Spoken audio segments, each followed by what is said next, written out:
proudly representing state of Assam, and also I am a proud Indian.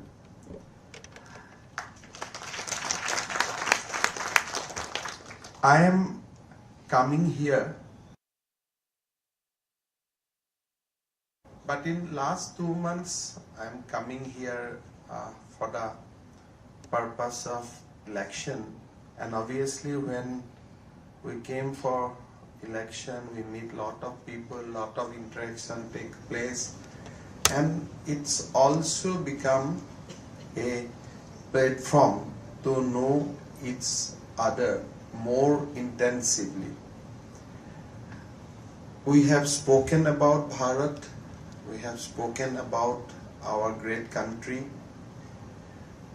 and how we can become a #1 GDP leader of the world in next 25 years. And all this idea that yes, we can transform ourselves has come specifically from 2014, when Prime Minister Modi started giving a new dream to the people of India. Before that, I was in Congress party. I spent almost 22 years in the Congress party, and I have the unique privilege to see both the party, Congress and BJP, from a very close quarter. I have spent my entire young age in the Congress party, and of course from 2015 onwards I am working as a Karyakarta of BJP, closely watching BJP from a close quarter. On development, on how we should take forward of the country, there are fundamental shift from 2014. We started talking something very boldly, which we think that before 2014 there was not a platform to speak about all those. Population remains same, system remains same. Only thing that we started reinventing ourselves. Now, I have mentioned in a noon I address a students gathering. I have mentioned few small observations. When I came to Karnataka, I am involved in public life for so many years. But this time, because election, I go in many places.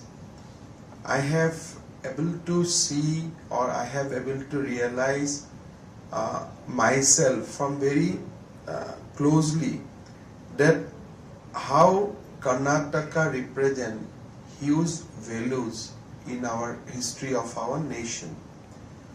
The great soil of Karnataka produce certain legends, I think, who are revered, respected, and probably hard to find any comparison.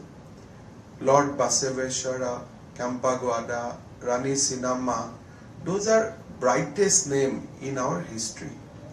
I live in Assam. Let me have a frank admission. In my textbook, throughout my students period, and I was an average student, I used to study things, I have an interest to hear certain new things, but in entire period of my student days, I have heard only one name from Karnataka as a legend. That name was Tipu Sultan. And I think this is the reality. If today go to Assam, today you go to UP, today you go to Bengal, and ask people that name a legend, right, wrong, what he represent, not represent, that's a different thing. But if you ask any people in Eastern India, Western India, or any part of North India, I'm not talking about South India, if you ask, have you heard the name of Kampagwada? Unless he is preparing for UPSC, it will be very difficult for him to recognize that great son of the soil. He will not recognize even Lord Basaveshwara. Of course, now PM has talked so much about his ideology, his conviction, his contribution to the humanity. Thing has changed post 2019. Now nobody knows about Chittorani cinema in our part of the country. And if I ask you a question that have you heard about Lasit Borphukan? I think recently few people started knowing his name, but mostly we do not know. But if I asked you, do you know Babar? He said, yes, we know. Do you have heard the name of Aurangzeb? You will say, yes, we know. Now, you see, those who have attacked you, जो हमें हिंदी में आक्रांता बोलता हूँ, we know all about them. But we do not know about the people who has shaped this great civilization for the years, for thousands of years. Now, how that happened? Left started ruling this country, and left started writing history. They have shared their responsibility. Ki, you take over JNU, let me take over Central Secretariat, let me take over North Block, South Block. That was the kind of unwritten power sharing agreement. Left started writing the history book, and they have started giving a projection to all of us that we were a nation who has been conquered by the Islamic forces. That this new India is all about Islam. Taj Mahal, Lal Killa, whatever you see all around, this is all about Islam, and whatever is your history, your kings, your sultans, all are from Islamic period, and they have gradually de-link our history from our past heritage, past glory.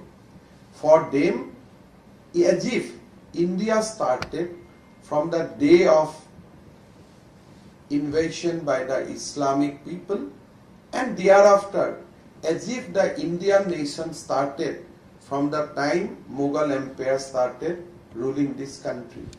But if you ask them, because if you counter them, then please tell me, there was no architecture before Taj Mahal in this country?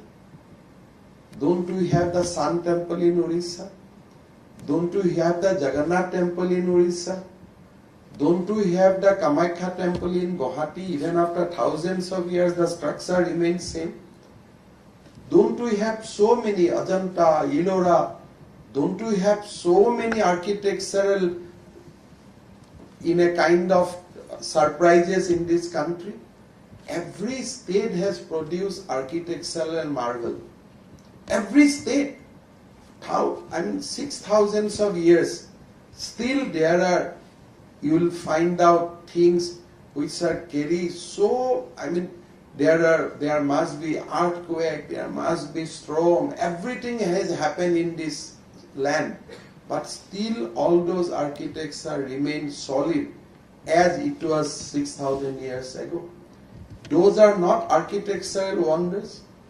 But historian led us to believe that in this country only one architectural wonder has taken place, that is Taj Mahal. Now, I am not disputing that Taj Mahal is not an architectural wonder. But that is one among many. But there are many. We are not country who has only Taj Mahal. We have many others. Now, when Mughal ruled India, in our history, in no point Mughal conquered southern part of India. The people of Northeast never allowed Mughal to enter northeastern state. Now, history is not that India was ruled by the Mughal. They must have ruled, but they have ruled only certain portion of the country. They never conquered Maratha land. They never conquered southern India. They never conquered northeastern part of India. But we as a student grown up, we were told कि ये भारत का सुल्तान थे. Then what is the definition of India? If South India is not included in India, if Northeast India is not included in India, Maharashtra is not included in India. So late started giving us a kind of worldview that as if India's journey to the modernity has started from the days of Mughal empires. They have given a history and they have written a history for the youngster where we do not know, we were told or we have been shaped in a way that we should not learn about Basaveshwara. You will not learn about Mahapurush Srimanta Shankardev. We were given such an education that we should only learn about my state and then Mughal. So if there is any India, then whatever history you have in your state. But this is a nation and we should have known each other more closely. Till few years back, I was not aware the story of Krishna Rukmini marriage. Now when Krishna, I know generally that Krishna like Rukmini sent a love letter to Krishna. He came to Assam, conquered that Rukma and then took away Rukmini. But then what happened? I should have known that she is my daughter. I should have known that what they are after. Recently, Gujarat government has invited me for a function called Madhepur Khere Mela. When I was invited, I thought, why they are inviting me? Must be as a BJP leader. Then CM told me, no, there is a history, you come. So I went there. Then I found that when Krishna took Rukmini to Dwarika, as per Hindu ritual, he did not take Rukmini without marriage to his home. So Krishna stopped and gave Rukmini to the people of Madhapur Khere. Madhapur Khere adopted Rukmini as their daughter. Then Krishna came from Dwarika as a bride to Madhapur Khere. Then marriage solemnized as per Hindu ritual. And then Rukmini was taken away. Rukmini was taken to Dwarika. Now these are stories, these are being celebrated for last 5,000 years. Every day on the day of Krishna Rukmini marriage, the people of Madhapur Khere, they again stage the same story before the world. Sadi hota hai, there is a Krishna came like we have seen in the Dol, we have seen in the time of Holi, the way Krishna Subhadra that takes place. Like that, Krishna came from Dwarika, marriage gets solemnized again in Madhapur Khere, and then Rukmini was taken off. But have you heard this story in any of your textbook? And it is all about Krishna, whom we considered as a living God. That story was not there. Now, people of Tamil Nadu has a deep-rooted connection with Kashi Vishwanath. We were told that Tamil is a different culture and they cannot have any link with North India's culture. That was told to us. They have also told to us that look, because of Hindi, there is a great disconnection between North and South, and you just cannot think of anything which bring South and North together. That has been told to us, because Lev only flagged the fault lines. Lev did not let us know that how to overcome fault lines with strong history and legacy which we had. Now, Tamil Sangam, Kasi Tamil Sangam is taking place in Varanasi. People are coming. People are reinventing. People are saying, yes, this is what we we are told in the oral traditions of our family that most of people came here. We are closely associated with Kasi temple. Many people did not know in the outside world, of course that is there in Tamil Nadu, that a portion of Tamilian people has migrated there from Saurashtra of Gujarat. Now, Narendra Modi is celebrating Tamil Saurashtra Sangam. And people are going back to the roots. Yes, we were from this land and we went to Tamil Nadu. Now we become Tamilian. But our forefathers lived in Orissa. Now, how many of you know the first batch of Brahmin has went to northeastern state from Karnataka in 1200 AD?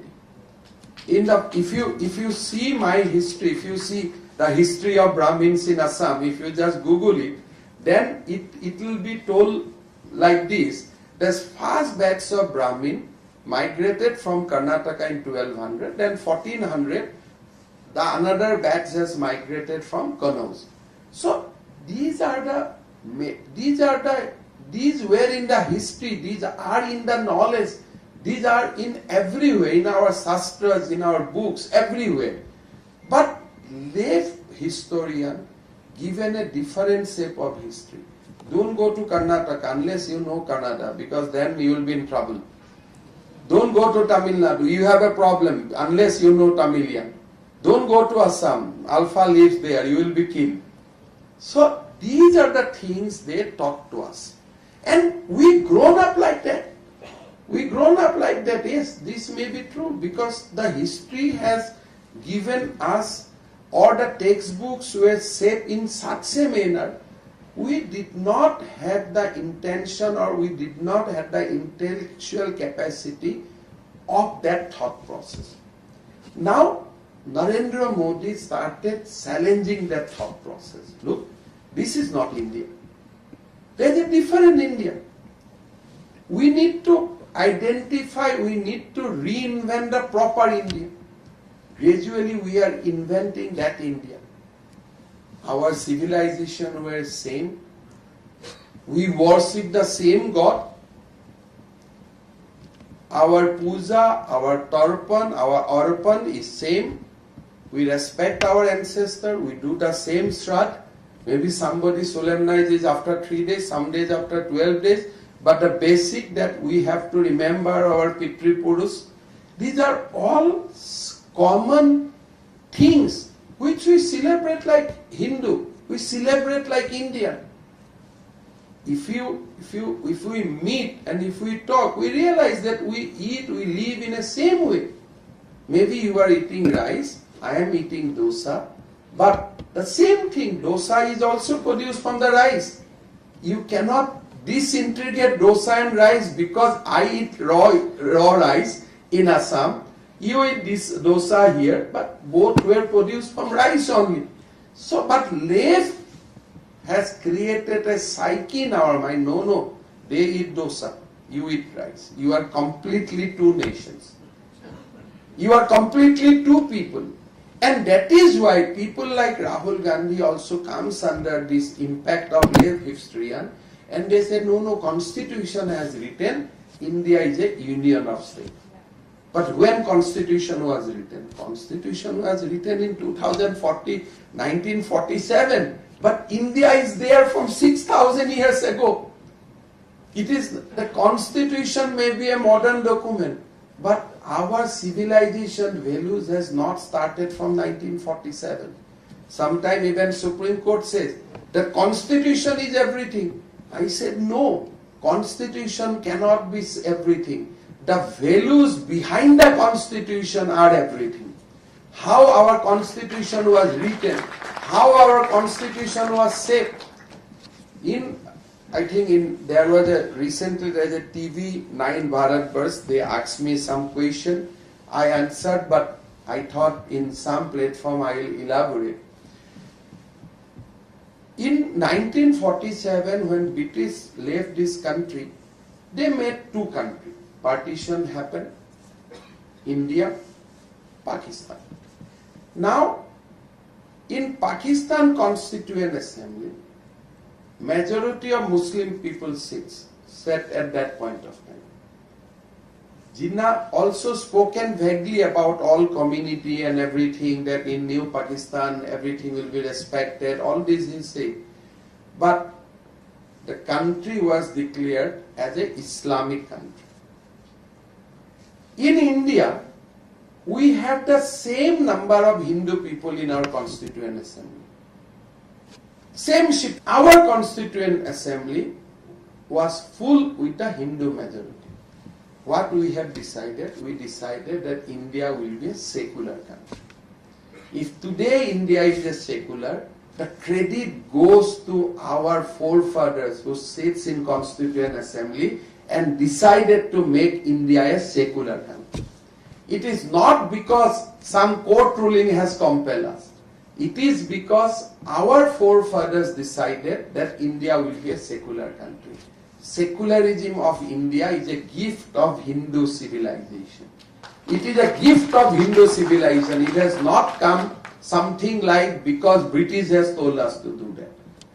If you can give me a parallel example, if 90% Christian people sits in a Constituent Assembly, will that state will become a Christian, a Hindu or secular state? If 90% Muslim sits in a Constituent Assembly, will that state become a secular state?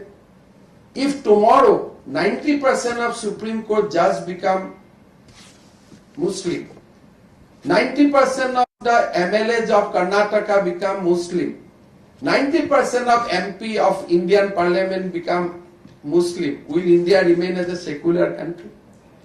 So I always remind people of India, Hindus are not threat to secularism, other people are threat to secularism.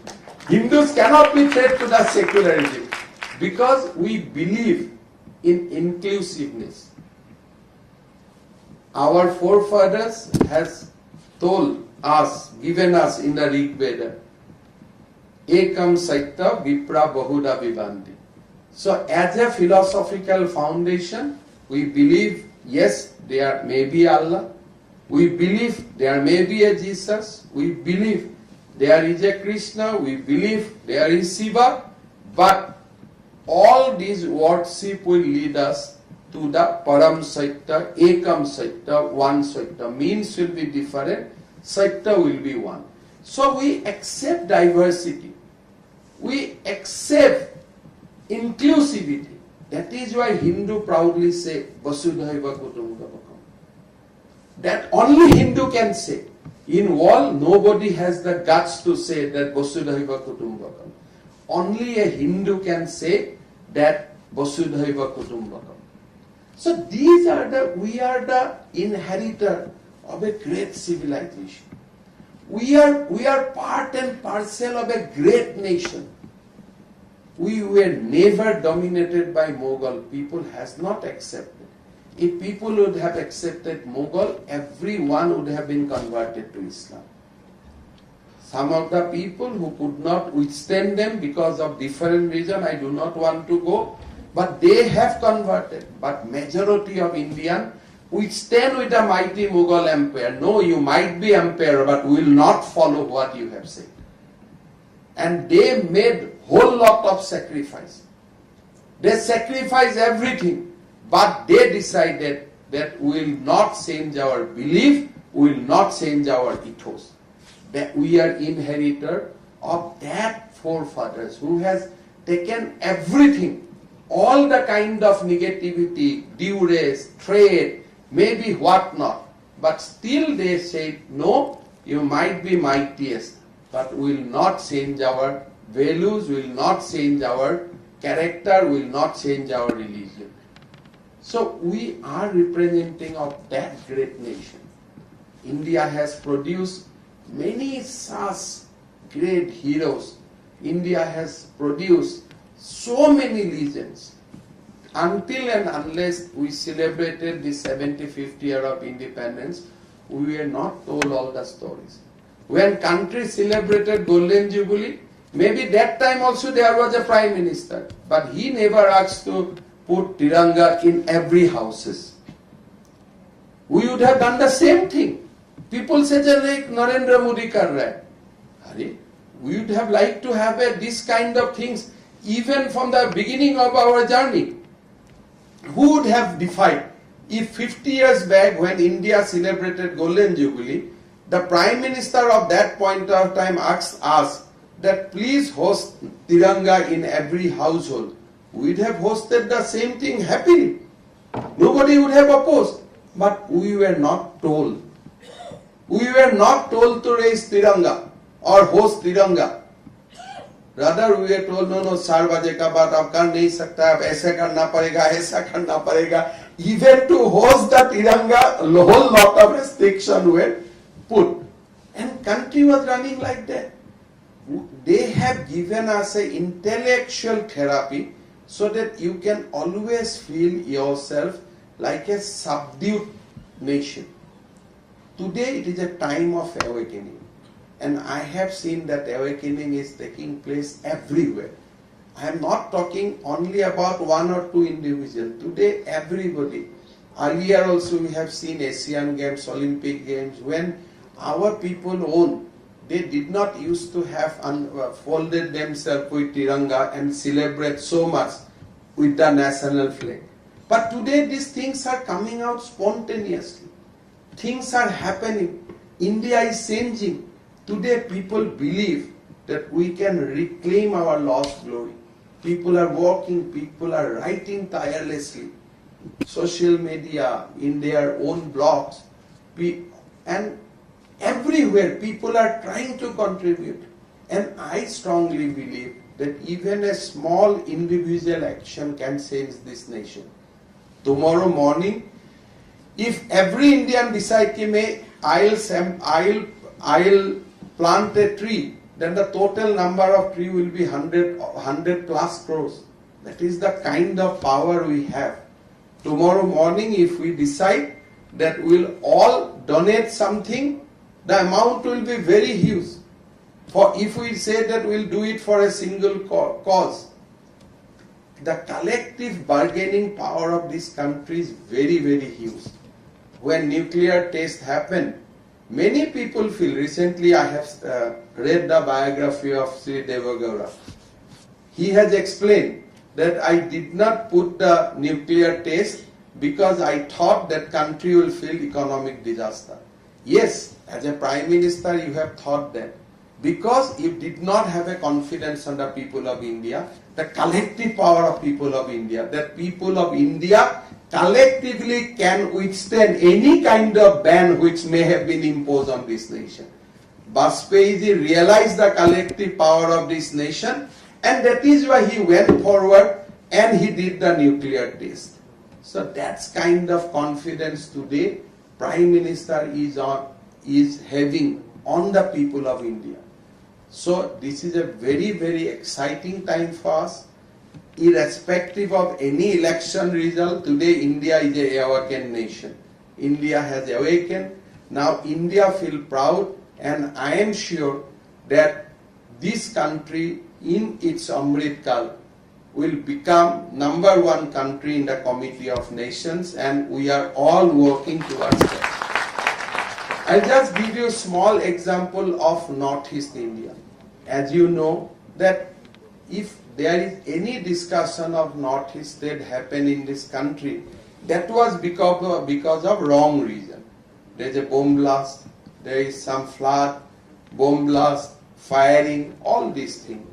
But gradually if you just realize that from 2014, we need a better test in election, we need a better barometer in election to choose an electoral representative.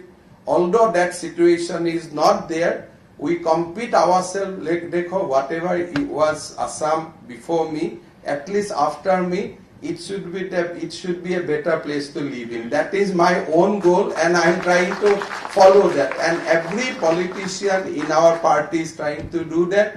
I solicit your blessings on this journey, and I hope together we can make this country a great country, #1 in the Committee of Nations. Thank you so much.